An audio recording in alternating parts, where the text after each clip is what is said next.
Ivy Hartman, and we're already having a good time visiting with one another. Joining me now is Lynne Jackson. She's president and founder of the Dred Heritage Foundation, and CheyOnna Sewell, who's actually the Young Friends coordinator, which we're really excited to hear about the new energy and the injection of that into the Dred Heritage Foundation. All right. For those of you out there who don't know what the Dred Heritage Foundation is, we have brought you the great-great-granddaughter of Dred Scott. Did I get all the greats in there? You did. You didn't overdo it. Yes. That's good. Tell us more about the Dred Scott Foundation. When did you guys get started, and what are you guys doing? Well, in 2006, we formed this foundation because 2007 was the 150th anniversary of that decision, 1857. So I just felt I didn't want to sit at home and watch it on TV. We had enough in us to get up and do something. So anyway, in St. Louis, over 40 organizations came together as a collaborative effort under the umbrella of our foundation to have a year-long commemoration of that anniversary, and it was fabulous.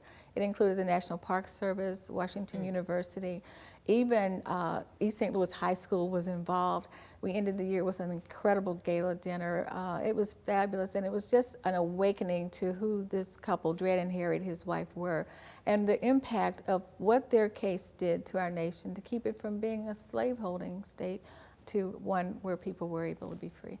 In current day, what are some of the young friends actively doing with the Dred Scott Foundation, CheyOnna? Well, we focus on doing three things, which are to support the Dred Scott Foundation through community events. We support fundraising efforts, and we also have educational field trips. So one of our educational field trips was to go to the Holocaust Museum, which is in St. Louis. And then just this past year, we went to the Griot Museum, which was formerly called the Black World History Wax Museum. Yes, which is also in St. Louis. I do know where that is. Yeah, okay. And so Dred are in there. Yes, they are, yeah. So what made you, CheyOnna, become involved initially with the Dred Scott Heritage Foundation? You're from Kansas City, and you're a grad student here at University of Missouri, St. Louis. So tell us more about how you became involved. Well, I met Lynne just by chance, really? Through the radio show at UMSL.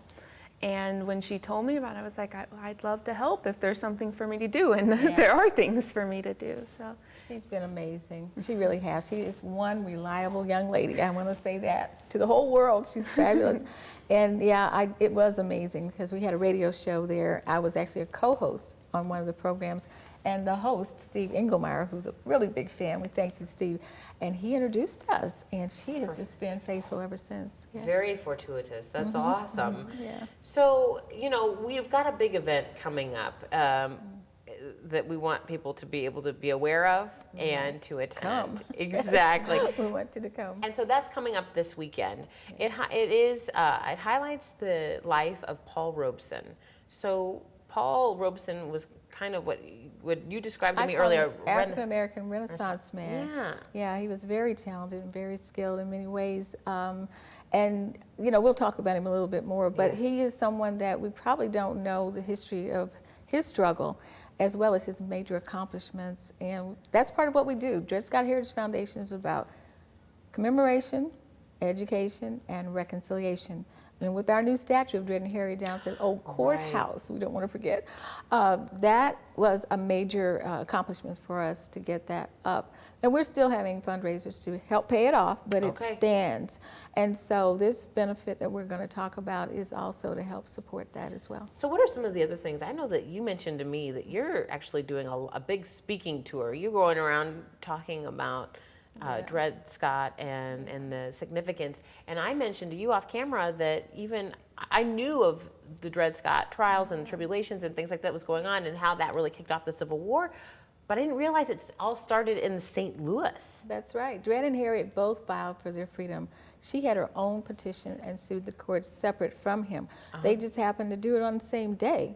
Really? And they really expected to get their freedom, but it took 11 years and 5 trials for the Supreme Court to finally again deny them their freedom.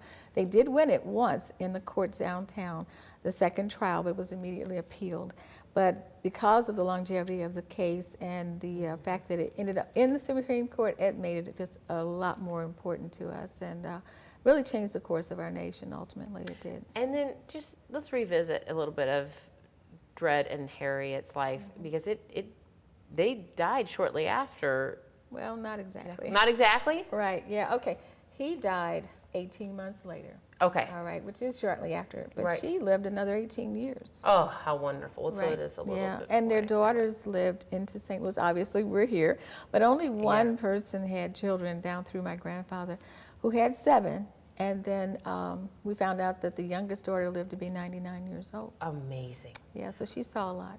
Lynne Jackson, she's the founder and president of the Dred Scott Heritage Foundation right here in St. Louis.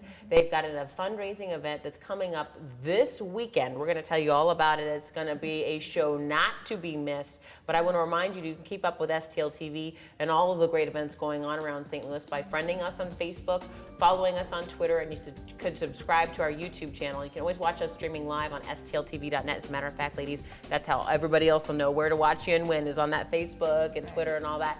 And we're going to be back with more with these ladies and their terrific event right after this, so don't go anywhere.